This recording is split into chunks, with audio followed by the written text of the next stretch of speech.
Hamba Allah. Assalamualaikum Ustaz. Assalamualaikum. Semoga Ustaz selalu diberi keberkahan oleh Allah SWT dan semoga Allah melimpahkan yang lebih baik dari apa yang Anda sampaikan dan Anda doakan untuk kami. Ustaz, tolong dijelaskan bagaimana cara membayar kifarat Ramadan dan bertobat nasuha dengan benar. Karena saya dan suami pernah melakukan kesalahan di bulan Ramadan. Dan bagaimana hukumnya karena saya belum bisa membayar kafarat tahun lalu sedangkan Ramadan akan tiba. Mohon pencerahannya. Baik. Saya belum tahu sepenuhnya apa kesalahan yang Anda perbuat dengan suami. Sehingga saya khawatir menduga-duga. Dan menduga-duga itu tidak baik. Ya, kesalahannya apa?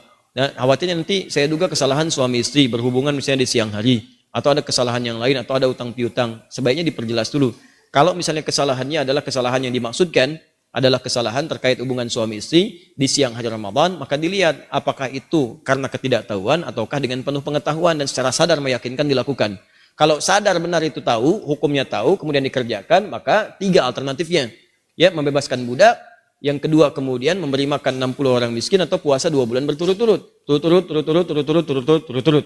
Dan ini bukan pilihan, diambil yang paling sulit dulu. Karena pernah ada seorang, kalau kita raja lah ya, ini kisah nyata juga, seorang raja, tahu 3 hukum ini, tahu dia.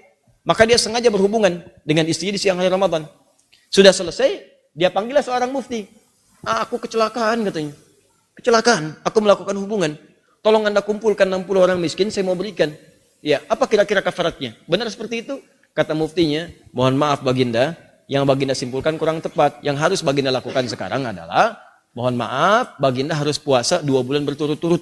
Kalau batal, ulangi lagi. Oh, kan hadisnya nggak seperti itu. Memang hadisnya mengatakan 3 pilihan, tapi pilihan itu sesuai dengan kadar yang ditetapkan bagi pelakunya. Kalau Baginda kemudian menyimpulkan membebaskan seorang budak atau memberi makan 60 miskin, maka semua raja akan berlaku demikian.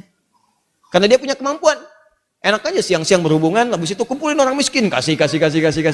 Ya, maka akan seenaknya syariat dipermainkan seperti itu. Paham ya? Baik, maka dari 3 pilihan ini, ada misalnya terjadi di zaman Nabi juga. Membebaskan budak, nggak punya kemampuan. Setelah itu, ya Rasulullah, apa yang harus kulakukan? Puasa 2 bulan berturut-turut. Ya Allah, ya Rasulullah, aku nggak punya kemampuan untuk itu, fisikku lemah. Udah lemah, ngelakuin lagi gitu kan. Ya Rasulullah, nggak bisa aku. Ya sudah kalau begitu, berikan 60 yang fakir miskin. Ya Rasulullah, aku orang paling miskin di sini. Berikan 60 miskin, aku orang paling miskin. Nabi ketawa mendengar itu. Setelah ketawa, Nabi pulang ke belakang. Dari belakang Nabi bawakan kemudian makanan. Nih, buat kamu bawa ke rumah, nggak usah nanya lagi. Nih, bawa ke rumah. Jadi, kalau memang itu yang terjadi, kemudian coba lihat. Pertama bertobat dulu kepada Allah. Bertobat. Ya, sampaikan kemudian permohonan ampunan kepada Allah dengan tobat yang benar, tangisi itu, minta ampunan kepada Allah. Kemudian lihat diantara itu yang bisa Anda kerjakan. Membebaskan budak itu nggak mungkin sudah tidak ada. Puasa yang Anda bisa kerjakan dicoba. Kalau kemudian Anda tak mampu dengan itu semua, maka Anda mencoba memberikan makanan kepada orang-orang miskin seperti yang tertera dalam riwayat-riwayat yang sahih seperti yang tadi kami sampaikan. Semoga Allah memberikan kemuliaan-kemuliaan. Kalau kasusnya berbeda dengan ini, maafkan saya karena saya tidak tahu kasusnya secara spesifik seperti apa. Ya, wallahu taala a'lam.